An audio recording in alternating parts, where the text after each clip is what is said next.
And we've got a brand new script writer tonight, and that's Matthew, who's replacing Claire. So if there's anything wrong with the script, it's all Matthew's fault. If it all goes really well, I'll take the credit. No, I'm joking. So thanks for everyone being here. I'm Councillor Ian Watkinson, I'm the chair of this committee, and Councillor David Shaw on my right is the new vice chair, I guess, but is the vice chair. The meeting is being streamed live on YouTube, so be careful. When you wish to speak, please raise, where it says place your hand, and when invited to speak, or press the button. Remember to use your microphone and reference the paragraph number, if possible, which will allow everyone to follow, but if not, just we should be able to work it out. Please be mindful that some people require closed captions and or lip reading to follow, so please speak slowly and clearly if you can, and keep your hands away from your mouth, okay? Please can everyone ensure their phones are tuned to silent or switched off. We're not expecting a fire drill, so if the alarms sound, please exit the building and head to the designated assembly point in the car park. Okay, so off we go. Item number one, we've got apologies. We have apologies from Craig Ainsworth, Stuart Flynn, and then we have Councillor Karen Walton substituting for Councillor Margaret Smith. Okay, thank you very much, and best wishes to Craig and Stuart if they're watching, because I know they're not very well, so get well soon. On to declarations of interest. If a member has a pecuniary interest, they're requested to leave the meeting completely. The member can rejoin the meeting following the completion of the item in question. Does anyone have any interest to declare? No. Wonderful. Moving on to item 2 then, the minutes of the last meeting held on Tuesday 30th September, and you'll find those on pages 3 to 6. Are there any comments or issues to raise on the accuracy of the minutes? Nope. Lovely. Okay, in which case can we approve those minutes, and can somebody... Have to move those. Moved by Councillor Shaw, seconded by Councillor Gleeson. All those in favour? Thank you very much. We can confirm the minutes are approved, and I'll sign those minutes later. Moving on to item number 3. The External Auditor's Annual Report 24-25, you'll find these on pages 7 to 46, and to receive and consider the report of the Council's External Auditor, Grant Thornton, and I think, Georgie, you're going to present these for us. Welcome. Thank you, Chair. Yes, I will do the first of our reports, if that's okay, and Gareth will do the second one when we get to that. So the first report is our Auditor's Annual Report. So this reports on really all of the work that we've done, but also in quite a lot of detail the value for money work. So just a reminder for members, our value for money work is not making a judgment on whether the council gives value for money, but it's whether you've got the arrangements in place in order to do so. So in terms of the report, page 10 of the agenda, which is page 4 of our report, that just summarises, really brings together what the report's about and just gives you some information on the work that we do in terms of the opinion on the financial statements, the value for money and the powers that we have to use if we deem them necessary. And the following page is just really some background local government context, which I'll not go through because it's nothing that I'm sure you're not all familiar with anyway.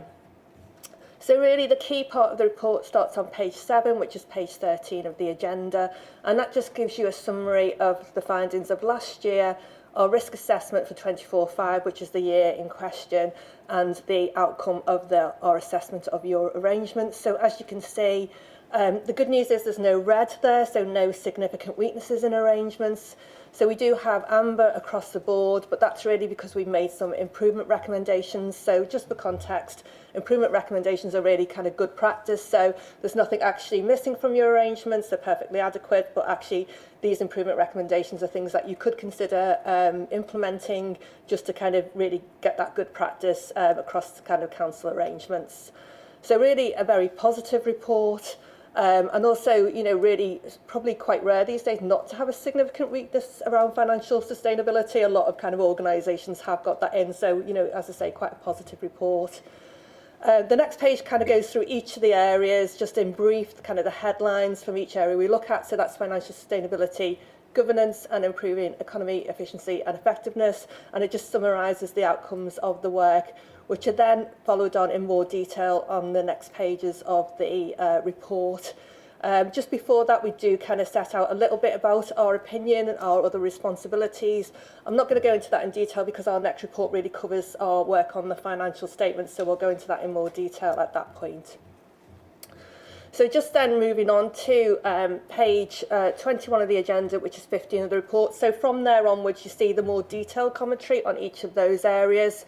So we start with financial sustainability, and you can see kind of on the left each kind of area that we look at, and then our commentary on those arrangements and whether we've made kind of any improvement recommendations, which are detailed later in the report. I don't propose to go through this in detail. I'll take the report as read, but obviously I'll be happy to answer any questions at the end. So as you go through each of those areas, you'll see some are amber, which means we've made an improvement recommendation, but some are green, which means that we found, you know, the arrangements to be adequate or good, and we've no improvement recommendations to make. So then on page 18 of the report, which is 24 of the agenda, you'll see our financial sustainability improvement recommendations. So there's one around kind of the medium-term funding gap, so and just really kind of looking at kind of maybe around some more detail on that in terms of what the budget gap will be going forward, and making sure that really that's kind of really kind of pinned down by using scenario planning, so potentially, you know, best case, worst case scenarios, just to help that kind of informed decision making for members. So again, it is just a good practice improvement recommendation. And then also we've got run around kind of the financial resilience in terms of the funding gap. So just really being aware of that need to identify more savings over the lifetime of your medium-term financial strategy, just to make sure that any funding gaps are kind of, you know, closed and there is a plan in place. Then we have governance, so again, the same sort of format. We've got the different areas we've looked at and whether, you know, they're green or amber. And then again on page 28 of the agenda, which is 22 of the report, we've got a improvement recommendation there. And that's just about the internal audit recommendations that internal audit have made from the kind of the reports that they've done, and just really about the kind of the drop in terms of the performance against target on those recommendations. So it's really just making sure that, you know, those recommendations are categorised in terms of high, medium and low, and that kind of they're implemented on a timely basis. So it's really kind of us trying to support the work internal audit's doing, and for you to kind of make sure that those actions are implemented in a more timely manner. And then we've got improving economy, efficiency and effectiveness, so the 3 E's as we shorten it to. Again, the same thing, our different kind of assessment of the different areas. And then on page 31 of the agenda, 25 of the report, a couple of improvement recommendations around having a specific data quality policy in place, just to make sure that you've got that commitment to that robust data to support your decision making, and just reviewing kind of data quality and making sure kind of that data collection and validation and reporting processes are really kind of robust. And then again, one around managing contracts. So there's not an issue with kind of how you manage contracts per se, but it is kind of decentralised, so we might benefit from bringing that together, you know, into one kind of place for oversight, just to make sure that kind of those contracts are kind of, you know, you've got your list of your key partnerships, your key contracts, and making sure kind of they're kind of consistently treated and all in kind of the one place. So again, just to reiterate, there are improvement recommendations, they're good practice, you know, for yourselves and kind of officers to consider. But overall, a really positive report, nothing kind of significant coming out of that work, and obviously happy to take any questions, Chair. Thanks very much, Georgia. That sounded really positive. So with that, do we have any questions or comments for Georgia? No? Sorry. Oh yes, there is, yes. Councillor Brotherton. Is it on? Yeah, okay, yeah, thank you. Thanks for the report. There was very interesting comments there. There were just a couple of things that interested me. I noticed that earlier on in the report, it mentioned some funding gaps for the tax years 26-27, a funding gap of £2.2 million and a funding gap 27-28, £3.3 million. And then later on in the report, you identified improvement recommendation 2, which was identifying more savings, which might help with a funding gap. So I'm just wondering, you've mentioned about this recommendation to improve, to identify more savings, but how do we know where we might look for those savings? Have we got any ideas of where the savings might come? I know also you mentioned the prioritising the centralisation. So obviously we've got, at the moment it's decentralised, so there's things going on all over the place. And I'm just wondering, by looking at that centralisation, would that be one of the areas that might improve on the where we can identify more savings, and are there any other areas that we should be looking at? And if there are other areas that we should be looking at that we've identified, have we got specific people that are going to focus on it and try and make those savings? Thank you. So that's probably questions for officers sort of thing. So we obviously kind of do our work, make the recommendations, and then it's over to officers to kind of implement those and kind of address them. So I don't know if Neil wants to come in perhaps. If I take the last point first, the centralisation of contracts, there is an element of that in the new finance system which is going live. In respect of that making savings, I think that's more about process and management than savings. I think it's the procurement side of it that probably generates the savings, and doing the procurement well and doing that element of it well. In respect to the MTFS and savings, it's been probably quite the week in finance. If people are aware, the policy statement from government was issued last Thursday. That changed a lot. Within that policy statement, there was the outcome of the fair funding review that had run over the summer, and the outcome of the business rates review that they've also done in government. So that changed a lot of numbers last week. So the numbers that are here are certainly not the numbers that I've got today, and will certainly not be the numbers that are in the budget. We will get the final settlement in the 15th of December. That should give us an indication of really where we are in the MTFS. I think for the first time, and I hope for the first time in a number of years, government have also committed to 3-year figures. So for the first time, we should have some element of predictability across the MTFS, which we've not had in certainly the 5 years that I've been here. In respect of savings, though, we are still looking at savings. So there are some fit for the future savings already in next year to come already within the existing MTFS. As a leadership team, as a management team, we've been working up ideas, and actually we just discussed them today, some options that we're costing up and working up as we speak. So we're always looking. Whether we'll need to make the scale that's in here will be known in the week beginning the 15th of December, but certainly we're still looking for savings and exploring all options. Thank you very much for that. It's good to know that you're on with it, and you've got some ideas in the pipeline. Thank you. Councillor Walton, did you have a question? Thank you, Chair. Thank you, Georgia, for your and everyone for the comprehensive report you brought tonight.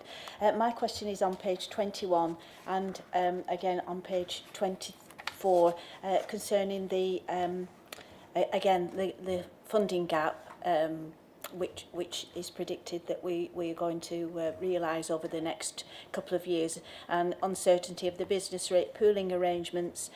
Do we have any further information on the business rates pooling, Neil, that we could share? Because it does mean a lot to this council, having been involved for many years with this pooling arrangement. And just by the by, there is, I think, a date mistake on page 23. It says there is a general fund of 5.16 million at the 31st of March 2015. Apologies, thank you so much. You know, you read these things sometimes so many times, so we'll get that, because we will issue kind of a final version when we finish the work. We'll get that corrected, but thank you, Councillor. Yes, Neil. So business rates. So a very different answer than I would have given you before last Thursday is the honest truth. So this has changed a lot since last Thursday.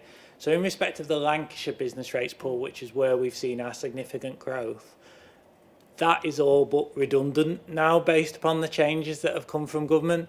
Now, what that means is essentially that pool just won't exist in the future. And I think there is, but the good news behind that slightly is that as changes to the business rate system mean that there's no need necessarily immediately for that pool.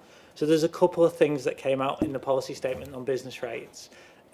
One of which was a particular change that was to our, we think, to our benefit, and I should keep having that, it was to our think. So one of the things was that there was a guarantee from government that there would be 100% protection on your business rates growth next year. So no authority in the country would be a loser. That made the pool a little bit more redundant because there was such protection for each local authority. The other commitment that government made was that the baseline, the historic baseline before pools were created, would be honoured in the settlement. So in the settlement that we get as part of the fair funding, we should receive all of our business rates growth, including the pooling. Now, we haven't got the figures to confirm that yet.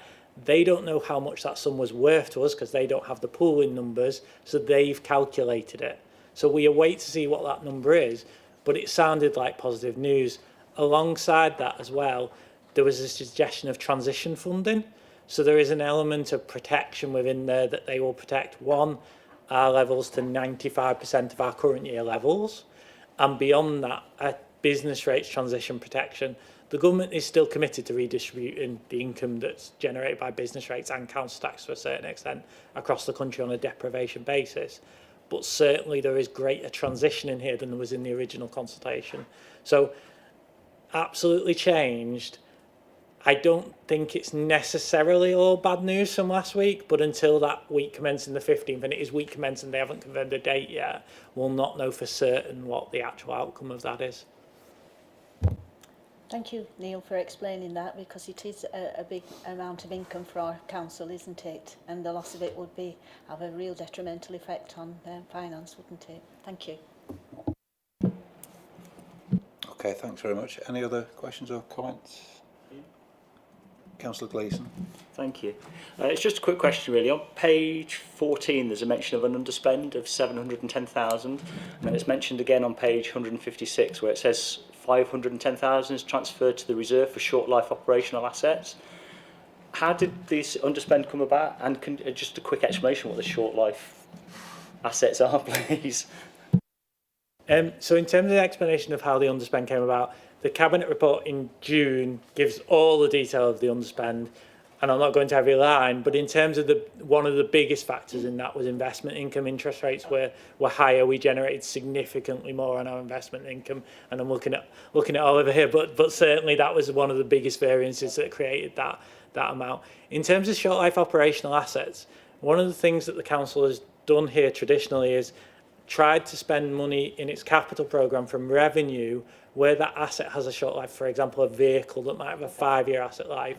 And the benefit of doing that means that the borrowing for an asset that lasts 5 years is spread over a shorter term than borrowing for a building that might last 50 years. So it's better financially to us to pay that from revenue.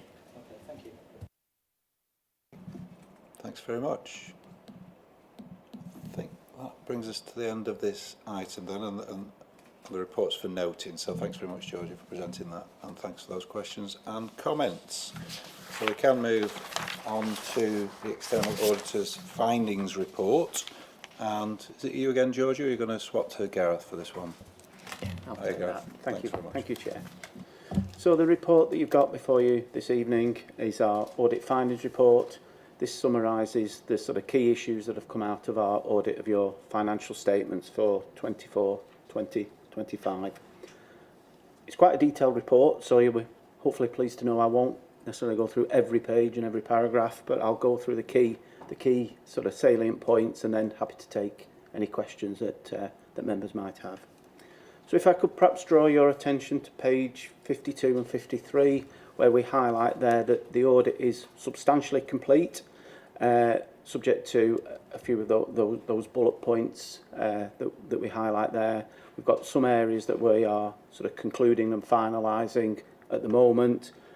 I'm happy to say since this report was produced a week or so ago, some of those items have now been complete. So, for example, additions has been done, and I would probably say that 85% of those have been complete or been finalised. So we've made further progress since the report was produced. Also like to draw your attention to the fact that we highlight later on in the report that we've made a small number of changes to your draft statements. We've recommended those to management. No material changes, pleased to report. There's one unadjusted misstatement that management chose not to amend for, but again, that's of a relatively small value, and there's a small number of disclosure changes to the notes in the statements, and those are highlighted on pages 88 to 90 of our report. A bit further down in the report, on page 59 to 60, we just highlight what our materiality threshold is. When we brought our audit plan in April, we set a threshold in that, and happy to report that there's been no change to the values that we set back in April. And in principle, that materiality threshold means that if we identify any proposed changes or things that are needed to be changed in the accounts, if they exceed that threshold and management chose not to amend for those, we would be saying that those financial statements were materially misstated. As I mentioned earlier, happy to report there's none of those issues and there's no errors, but that materiality threshold is used by us to select our sort of sampling strategy, and that's the focus of our testing. Later on in the report, at pages 62 to 69, we highlight the significant risk areas that we identified in our audit plan, and we highlight their progress that's been made against those particular areas. Later on, pages 71 to 81, we highlight other findings that have come out of the audit, a few areas there that we've identified possible recommendations around some of the arrangements, and an action plan later on in the report highlights those recommendations we've made, but also pleased to report that management have provided responses against those recommendations and have agreed to put a plan in place to address those. We also highlight page 95 to 98 the progress against the previous year's recommendations. So in our audit findings report last year, we highlighted some areas for management to consider, and we highlight the progress that's been made against those. So that was generally the sort of summary that I was wanting to go through this evening. I suppose the other sort of point that I wanted to highlight was that from our perspective, this is a positive report. If we cast our mind back to last year's audit, we signed off the accounts in February of this year, 2025. At this stage, we are anticipating issuing an unmodified audit report this side of Christmas, so 2 months ahead of where we were last year. And I would like to think that progress has been down to the hard work of our team, but also the good working relationship we've had with Neil and his finance team. Weekly feedback meetings supported by good quality working papers. So from our perspective, a positive story, and sort of firm foundations going forward for next year when the audit deadline comes forward. So, but happy to take any questions. Thank you. Wonderful. So, councillors, any questions or comments? Councillor Brotherton. Yeah, thank you. Thank you, Chair. And yeah, thank you, Gareth, for the report. It's nice to end on a positive note that it's an improvement from last time, and things are looking a little bit better. But there are just some concerns that have jumped out at me actually when I was going through it over the last few days, and one of them was the significant risks, and specifically down to the reclassification of the investment properties. It's mentioned under significant risks, but my immediate thought, being a cynic, was that the reason for doing that might have been to hide losses, but from the training last night, I appreciate that isn't the case. But nevertheless, I'd just like to pull out a few points. I think where there was £10.5 million of investment properties, there's only £300,000 worth left. So the bulk has gone over. And I thought in my naivety that if they weren't investment properties anymore, then surely there must be a different way of valuing them. So just, if you can give me an example on one particular property, and we can see if the value's changed by swapping it over. And the one that I always like to follow is the Mackenzie Arms site. So we know that the cost of that was £3.2 million, and when it was valued as an investment property, it was something like 800,000. So it was showing a £2 million loss. But I would have thought if you remove that as an investment and it wasn't an investment anymore, I would have thought the value would have been substantially higher. But from last night's training, I got the impression, and I might be wrong, that the property is still valued on a yield basis, which is how you value an investment. So I just can't quite understand that. So just to reassure me, could you let us know what the value of the Mackenzie Arms is in the other area? Because so it was 800 and something thousand before, that was showing over a £2 million loss in value. What's the value now as a non-investment property? Because I would have thought it should be a lot higher than that. So Thank you. yeah, Yeah. I'll tell you, I'm just going to pass you over to Neil in a second if that's okay. But we wouldn't have that literally. We'd have to go away and have a look at it because obviously it's buried in our audit work sort of thing. So I don't know off the top of my head what the current value is. But I mean, Neil might know, or we can get back to you. But Neil, did you want to kind of pick that up? I mean, I think a few comments. One is I don't have the value off the top of my head. I'm not going to pretend that. But in terms of the property, that was never an investment property. It's never been an investment property because of the very nature. And actually, it's a little bit of the story of why these have moved, because while that generates a yield, Mackenzie was not an investment property in the accounting sense at any point in time. Yeah, so properties can be valued in multiple different ways based upon their use. So sometimes it can be on a yield basis, sometimes it could be on the purpose that they're in there. The value of that property for what you might sell it for, if you're going to sell that as residential housing, it will be a different valuation entirely. So you would get different valuations depending on the nature of what you were using that property for. So I understand your point about the reduction in value, but if we went to market those properties as residential housing that were not affordable rent, you would get a different valuation. The valuation in the council's accounts is for the purpose that we use them for. So absolutely it's off a yield basis, but you could yield more from those properties if you chose not to do an affordable rent, for example. So I think that's the slight difference on the valuations. In respect to the investment properties, this was never an investment property, it was never part of this element. But it does illustrate that part of, yes, you can get a yield from something, but that doesn't inherently mean it's an investment property. We generate income from various sites, including this site, which I don't think anybody would categorise an investment site. So it does vary. It's an accountancy conversation though around the valuation. It's not a, if we were to sell these, we would have a different conversation. It's okay. I'm not coming back on that particular question. It was a second question regarding the pension fund assets valuation. And in the past, I've raised the point that we could do some training.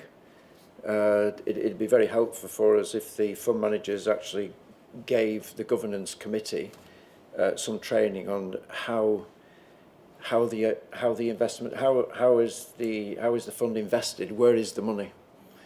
Because further on in the report, they're listed under infrastructure and private equity, but it'd be very useful if we knew a bit more detail than just a broad paragraph, so we knew what the money was invested in. That'd be very helpful if we could. I have mentioned it before, but I don't know who's pursuing that, but we could do to have some, because it is down as a significant risk. So we need to address that. We need the fund managers here to say, this is how the money's invested. Thank you. I mean, I can't comment on whether the fund managers will come, but what I will say is I'm also the auditor of Lancashire Pension Fund. So one of my other hats is kind of auditor of the pension fund sort of thing. So Again, I couldn't sit there and give you every detail of every investment, but what I will say is that, again, the audit work that goes into that, which I know it does not help with your information point, but the audit work that goes into that and kind of verifying kind of the values of those investments is really, really detailed. So, as I say, I don't know whether, they would be happy to come along, but also I think, their accounts, once they're published, are freely available, and that does give you quite a bit of detail in terms of different investments that they have got, kind of the pension fund investments across. So that might be a kind of a helpful starting point, and then I guess it's a potentially a kind of conversation with the pension fund or the county in terms of that, but I think Neil wants to come in. I mean, I'm happy to ask the question if they're willing to come. One thing I would say is that the pension committee that makes the decisions is a public committee as well. So I mean, that is councillors on that committee, a lot from LCC, but representatives from district councils are on those committees as well. And that committee is due to meet in December to consider significant surpluses in the fund at the moment. There's a consultation out at the moment as we speak. So those papers, I think, are public and available as well as Georgia says, but the committee meetings are also open to the public. Thank you. Any other questions? Councillor Walton. Thank you, Chair. My question is about significant risks. On page 71, it says that there is currently no process of identifying and mitigating cybersecurity risks posed by its external suppliers. And then on page 93, the Council lacks a process for identifying and mitigating cyber security risks, and there is a recommendation. Would you be able to, respond and say what the Council is doing in response to this risk? So I think I'm right in saying that we brought a report last committee potentially on this, where, and I think it was a confidential item. There was some questions about confidentiality because clearly there is an element of cybersecurity where you do have to have that element of confidentiality. I think there is responses in the action plan from our head of IT. I'm happy to pick it up because I know it falls slightly under Dawn's remit as head of audit and risk and business continuity as well. So we can absolutely bring an update in future on where we're at. I think what I'd say in terms of where we're at compared to other councils is a fairly normal stage of where we're at, which is not absolutely at the end of that cycle, but I don't think many councils are at the end of that cycle either because it's a relatively new kind of framework. I think we're doing, I don't want to preempt something, but I know there is an internal audit report, for example, on our IT controls due. So I think there will be more information coming in that in various internal audits and business continuity reports to come. But I don't think we're out of step with other people in respect of where we're at. Thank you, Neil. As I said, I'd appreciate a report and to bring us up to date with what the council is doing, because it seems to be that it seems to be a topic of lots of industry and units today, that cyber security is the top of the list. Thank you. Thank you. Does that answer your question that you were going to ask, Councillor?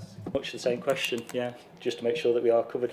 Was there a reason why I noticed that we weren't looking at the access privileges for people? I guess that was when people leave or they move around, and I just wondered why that wasn't being checked, because everywhere else I've worked that's checked on the day they leave actually.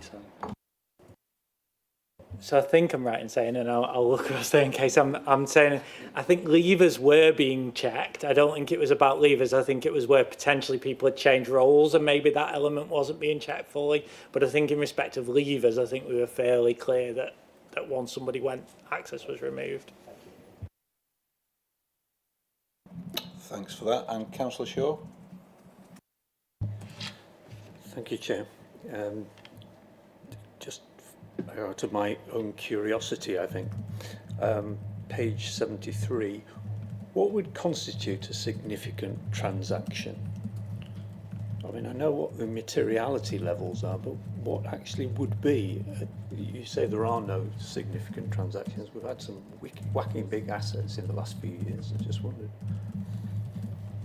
Yeah, so I mean, I guess it would be something like if you outsource one of your departments and all your staff tupied to there, that would be quite a significant thing that would impact on the pension, liability in the pension fund potentially. I mean, although things like kind of the assets and the land and buildings, although they are kind of big transactions, they're kind of almost business as usual for a council, you know, given kind of the risk around valuations, but it's the normal business of the council. So it's if you did something like really unusual, perhaps that we, you know, weren't expecting, I don't know, like bought something really random, I can't think off the top of my head. No, I mean, even quite a few councils have got shopping centres, but, you know, something really unusual that you wouldn't really expect a council to be involved with or buy, then that we might go, that's interesting. Is that kind of, is that within your powers? Is the transaction accounted for correctly? So it's really unusual. It's what might be a better word than kind of unusual and large might be kind of more of a better description. Okay, thank you. The other question's really for Neil, I think. I'm not going to comment on about audit fees, but we are paying for the audit. And when I look at the prior year recommendations, there are some that are only partially addressed. I wondered if there is something that we need to be doing to be able to be sure that we're picking up on these recommendations where they're not being fully addressed.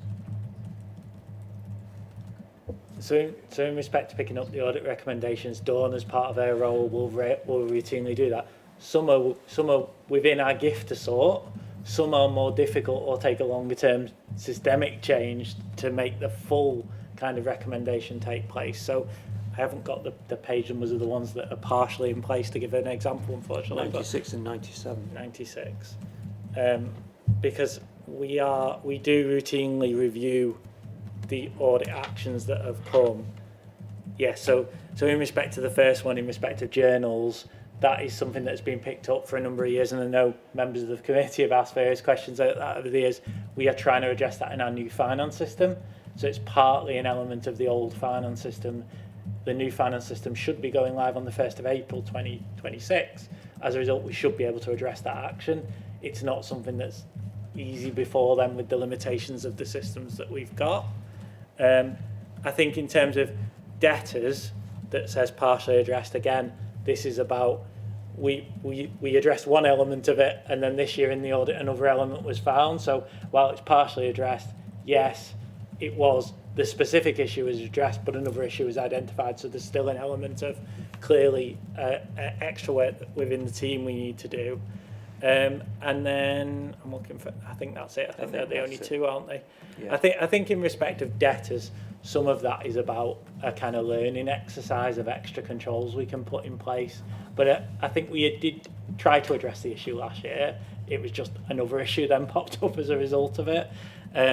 But this system one is purely down to we need a new finance system to address that problem. I appreciate it's not easy with journals, because the whole point of journals is to get around systems, isn't it? Georgia?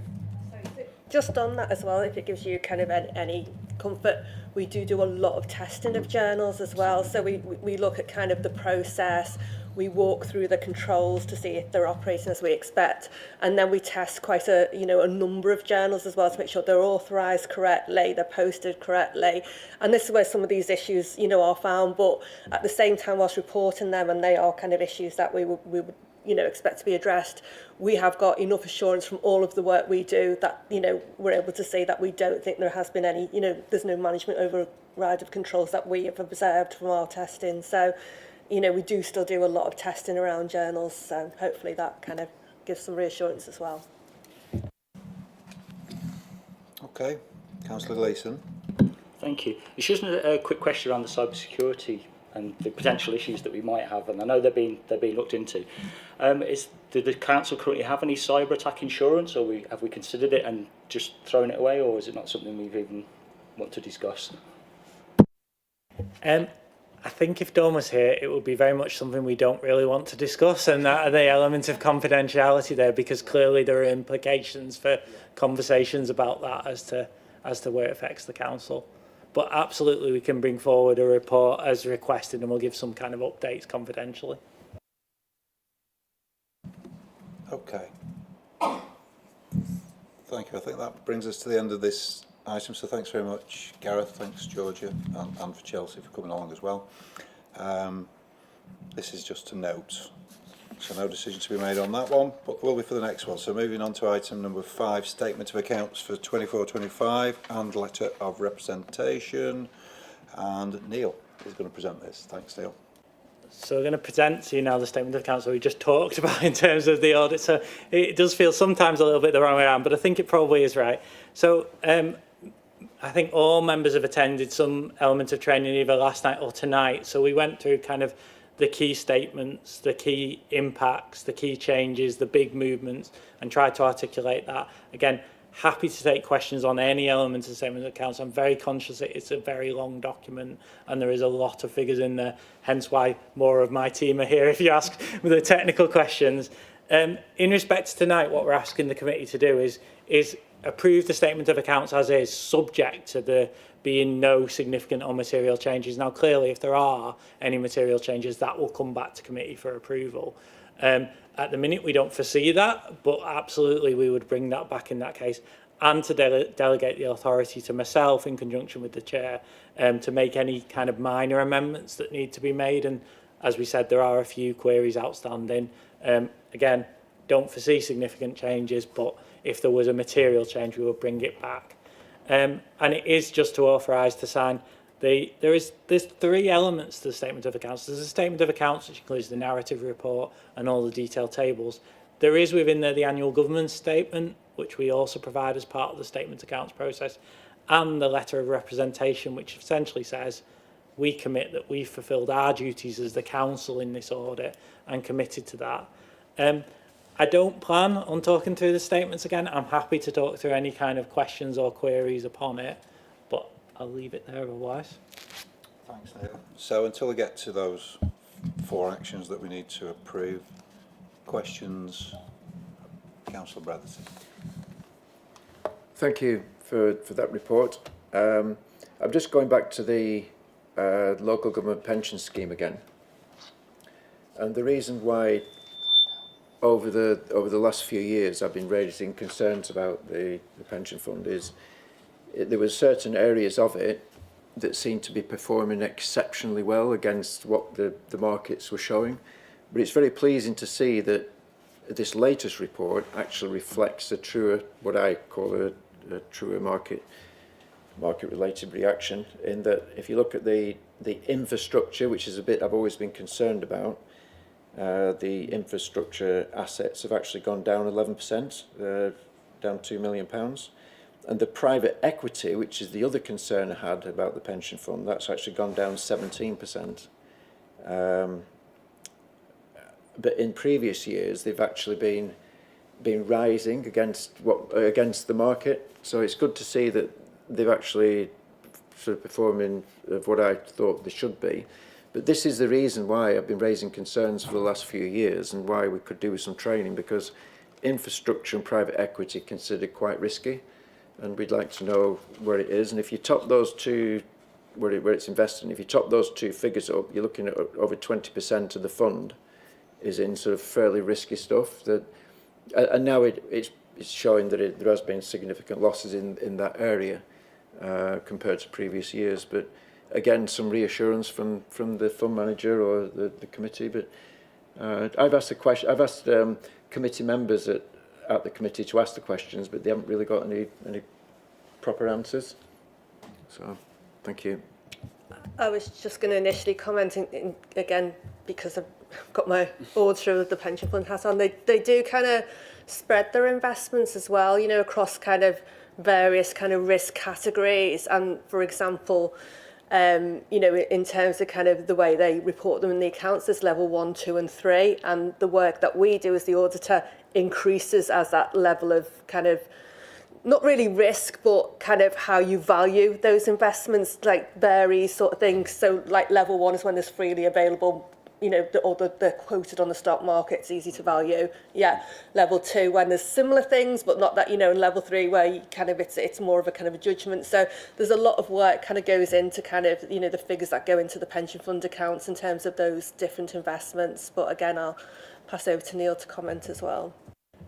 Yeah, I mean, I think a couple of points in terms of the pension fund itself. Clearly, there is one element of it in how we report it in our accounts, which I know actually the Sit for Better Reporting Group are looking at how that actual reporting happens in our accounts. So I suspect there may be some tweaks and changes to that. I think in terms of the overall, we do receive annually the actuary assessment. I know the members of the Pension Fund Committee have recently had a briefing by the actuary because there is a consultation. It is the third year, so we have had a triennial valuation. There has been a valuation by an independent actuary. They've fed in their assumptions. There is a consultation out which details in significant levels of detail. It is a lengthy consultation as to how kind of all those assumptions are built up and how some of the investments are built up.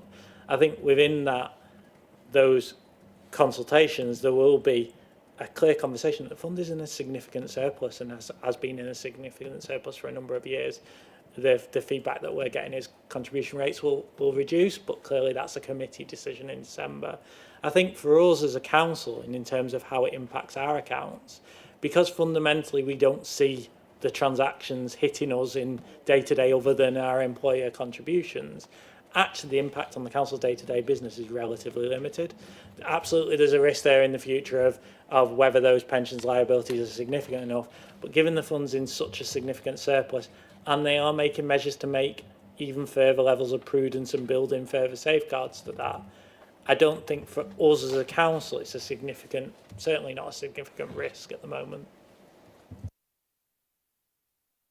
Thanks, Neil. Anybody else? Councillor Walton. Thank you, Chair. It's just a comment on page 165 of the latest risks for 2025, and I note that there's only 2 sections that the residual risk is green, the rest are amber with high risk numbers, and there's one still red. I just wondered if we had a comment of how we're trying to resolve these residual risk scores to a target level risk of more or less all green or at least amber. So they're taken partly from the Strategic Risk Register, which has been to Cabinet more recently. So these will have been updated. I think we actually amended a couple and moved some up and some down. Some we can take action and address. Some are the climate that we're in terms of where we stand. I think particularly one relevant to me, financial sustainability. If we do get a 3-year settlement, clearly that risk potentially would change over the next while, because if we can have some level of predictability over our finances, then we can absolutely start to look at how that risk, but that isn't within our gift to make that. To a certain extent, I think Councillor Beverton talked about savings earlier. There's an element of savings within our risk. So we have updated this more recently. We are taking actions. I think there is an action plan attached to the corporate risk register. But there are some that are beyond our control as a council, but we need to report them as risks because it's a genuine risk to us. Yeah. And just another question about on page 160 about the capital programme budget, which was approved for nearly 48 million pounds, and then the final budget was just over 18 million pounds. You know, there's a big difference there in the figures. I just wanted an explanation of why it was there is such a big difference in the figures. So I think this is something that's been picked up both by our external auditors, but also within scrutiny committee as well. So we had a similar conversation last night in respect of how the kind of slippage has been. Some elements of it delays in programmes, but some element of it about us doing accurate forecasting of when we expect expenditure to incur. We've done a piece of work over the first quarter of this financial year, and the report last night showed a significant change that we're not seeing the levels of slippage because we are working closely with Property College to try and forecast when they happen. I am not saying that doesn't mean that some things won't slip, because some things are outside of our control, but some of it was an accounting element of it, some of it was delays as well. We have tried to address that now, and I hope that wouldn't be seen going forward. Good. I look forward to that. Thank you. Anybody else? Councillor Shaw? Okay, so we've got, I don't want to have to read through all those 4 points again, but we've got those 4 recommendations. We need someone to propose those and second those before we approve them. So I think Councillor Leeson was just up before Councillor Stevens. So proposed and seconded. Are we all in agreement with those? Thank you very much. approved. Which takes us on to the final item, our Treasury Mid-Year Review 25-26. And Oliver, you're going to present this for us. Thanks, Oliver. Thank you. So this is the Treasury Management Mid-Year Report, which is one of 3 Treasury Management reports that goes throughout the year under the Treasury Management Code of Practice, along with the Strategy Report and the Outturn Report. I'd just like to highlight there is also Treasury Management training for all members scheduled for the 19th of January. So this report presents the position of the Council as at the 30th of September in terms of its investments and or borrowing. The report first addresses capital expenditure from paragraph 10. So capital expenditure is monitored and reported on quarterly, and in this report you'll see details of forecasted capital expenditure in table 1. Capital expenditure can be financed either internally through capital and revenue resources or externally, which gives rise to a need to borrow. The Council is in an under-borrowed position, which means that essentially it's used its own cash balances to finance capital expenditure, rather than financing through external borrowing, which obviously saves on interest payable. Further, it's not envisaged that the Council will have any external borrowing requirements this financial year, and by virtue of there being no external borrowing, the Council has stayed within its operational boundary and authorised limit. The Council's investments are covered from paragraph 21, and when considering investments we must take into account security, liquidity and yield in that order. The Council holds cash in both fixed-term deposits, where the money is tied up for a specified amount of time, and call accounts or money market funds, where the cash is available immediately. In the first 6 months of the year to the 30th of September, the Council has seen a return of £742,000 with an average yield of 4.34% compared to 4.56% for the same period in the previous year. So in summary, the Council remained within their prudential indicators and have adhered to their approved counterparty limits, and the Council has not entered into any borrowing and has retained its under-borrowed position. So happy to take any questions. Thanks, Oliver. Councillors? No? Okay, you're off the hook, mate. Okay, so that is just for noting, so thanks very much for that. And that brings us to the end of the meeting. Thank you very much for your attendance. Thanks to all the officers for preparing everything for tonight, and the IT team as well. Thanks very much. Enjoy your evenings. See you next time.